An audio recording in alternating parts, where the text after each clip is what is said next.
নমস্কাৰ বন্ধুসকল, স্বাগতম জনাইছো আপোনালোকক আমাৰ ইউটিউব চেনেল CSC সলিউশনত। PM কিষাণ সন্মান নিধিৰ যদি 22 নম্বৰ কিস্তি এতিয়ালৈকে আপোনালোকে পোৱা নাই তেনেহলে এতিয়াই আপোনালোকৰ যি EKYC আছে সেইটো গৈ কৰি লওক। সোনকালে অতি নিজৰ ওচৰত থকা CSC চেণ্টাৰত গৈ আপোনালোকে EKYC কৰি লওক, কাৰণ গভৰ্ণমেণ্টৰ ফালৰ পৰা এইটো নটিফিকেশন অলৰেডি দি ৰাখিছে যে EKYC মেণ্ডেটৰী হয়। মই আপোনালোকক দেখুৱাবলৈ বিচাৰো স্ক্ৰীন ৰেকৰ্ডিংটো কৰি লৈ, ঠিক আছে। তো ইয়াত আপোনালোকে দেখিবলৈ পাই আছে যে already PM Kisan EKYC is mandatory for PM Kisan registered farmer, OTP based আৰু biometric based। আপোনালোকে নিজৰ নিয়াৰেষ্ট CSC চেণ্টাৰত ভিজিট কৰি নিজৰ যি EKYC আছে সেইটো কৰি ল'ব পাৰে, ঠিক আছে। সো যিসকল CSC VLE আছে সেইসকলে যদি কিছুমান প্ৰব্লেম ফেচ কৰিবলগীয়া হৈ আছে, তেখেতসকলে বায়োমেট্ৰিক ল'ব পৰা নাই, তেনেহলে মই আজি আপোনালোকক দেখুৱাই দিওঁ কেনেকৈ আপোনালোকে সেই বায়োমেট্ৰিক কৰিব পাৰিব। ফাৰ্মাৰ সকলত যিসকলে অলৰেডি পাই আছিলে আগৰ কিস্তিখিনি আৰু এতিয়া নেক্সট কিস্তিৰ বাবে তেখেতসকলক বায়োমেট্ৰিক যিসকলে কৰা নাই সেইখিনি কেনেকৈ কৰিব।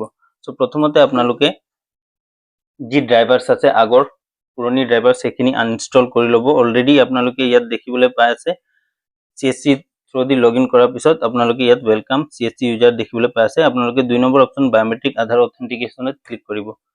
বায়োমেট্ৰিক আধাৰ অথেন্টিকেশনত ক্লিক কৰাৰ লগে লগে ইয়াত রেড কালার আখরত লিখা আছে all CSC center should upgrade your RD service to the latest version and clear cache। আপনার যি ব্রাউজার আছে তার ব্ৰাউজাৰৰ যি হিষ্ট্ৰি আছে বা কেচ ডাটা আছে সেইখিনি আপোনালোকে প্ৰথমতে ক্লিয়াৰ কৰি ল'ব আৰু আপোনালোকৰ যি ডিভাইস ইউজ কৰে বায়োমেট্ৰিক মন্ত্ৰা হওক মৰফো হওক তাত লেটেষ্ট ভাৰ্জন ড্ৰাইভাৰ আপোনালোকে ডাউনলোড কৰি ল'ব। তাৰ বাবে আপোনালোকে গুগলত আহি পেলাই সাৰ্চ কৰিলে হ'ল আপোনালোকে যি ড্ৰাইভাৰ যি আপোনালোকে বায়োমেট্ৰিক ডিভাইস ইউজ কৰি আছে তাৰ ড্ৰাইভাৰ আপোনালোকে সাৰ্চ কৰি ইনষ্টল কৰি ল'ব। তাৰ আগতে আপোনালোকে যি আপোনাৰ ড্ৰাইভাৰ ইনষ্টল হৈ আছে বায়োমেট্ৰিকৰ সেইখিনি আপোনালোকে আনইনষ্টল কৰি ল'ব আৰু তাৰপিছত আপোনালোকে ইনষ্টল কৰিব, ঠিক আছে।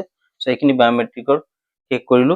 সো এতিয়া আমি দেখুৱাম কেনেকৈ কৰা হয়। সো যেহেতুকে বায়োমেট্ৰিক আধাৰ অথেন্টিকেশনত অহাৰ লগে লগে ইয়াত আপোনালোকে আধাৰ নাম্বাৰ আৰু ইমেজ টেক্সট যি কেপচা আছে সেইটো মাৰি সাৰ্চ কৰিব লাগিব। যেহেতুকে মোৰ হাতত এতিয়া ডাটা নাই গতিকে মই আপোনালোকক কমপ্লিটলি দেখুৱাব নোৱাৰিম, ঠিক আছে। বাস মই প্ৰসেসটো কৈ দি আছো। সো ইয়াত আপোনালোকে আধাৰ নাম্বাৰ আৰু যি কেপচা আছে সেইটো ফিল কৰাৰ পিছত সাৰ্চ কৰাৰ লগে লগে ফাৰ্মাৰৰ ডিটেইলছ অলৰেডি ওলাই আহিব।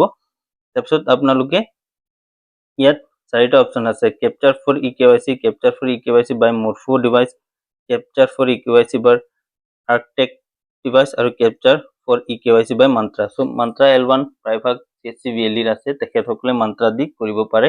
আপোনালোকে কেপচাৰ ফৰ EKYC মন্ত্ৰাত ক্লিক কৰাৰ পিছত যি EKYC প্ৰসেস আছে সেইটো কমপ্লিট হৈ যাব। আৰু যদি কিবা ড্ৰাইভাৰৰ ইস্যু হৈ আছে আপোনালোকে ইনষ্টল কৰিব পৰা নাই সাপোৰ্ট কৰা নাই তেনেহলে আপোনালোকে মোক কমেন্ট কৰিব পাৰে আৰু লগতে মোক যি ইনষ্টাগ্ৰাম আইডি আছে সেইটোত ফলো কৰিব পাৰে, ঠিক আছে। সো আশা কৰিছো এই ভিডিওটো আপোনালোকৰ বাবে খুবই ইনফৰমেটিভ আছিলে। যদিহে আপোনালোকৰ বাবে ইনফৰমেটিভ আছিলে তেনেহলে এই ভিডিওটোত এটা লাইক কৰিব আৰু লগতে আমাৰ চেনেলটো সাবস্ক্ৰাইব কৰি অল নটিফিকেশন বেলত প্ৰেছ কৰি দিব, ঠিক আছে। তো আশা কৰিছো এই ভিডিওটো আপোনালোকৰ ভাল লাগিছে। আকৌ এটা ইনফৰমেটিভ ভিডিওলৈ আপোনালোকৰ হাজিৰ হ'ম। So bye bye and take care guys.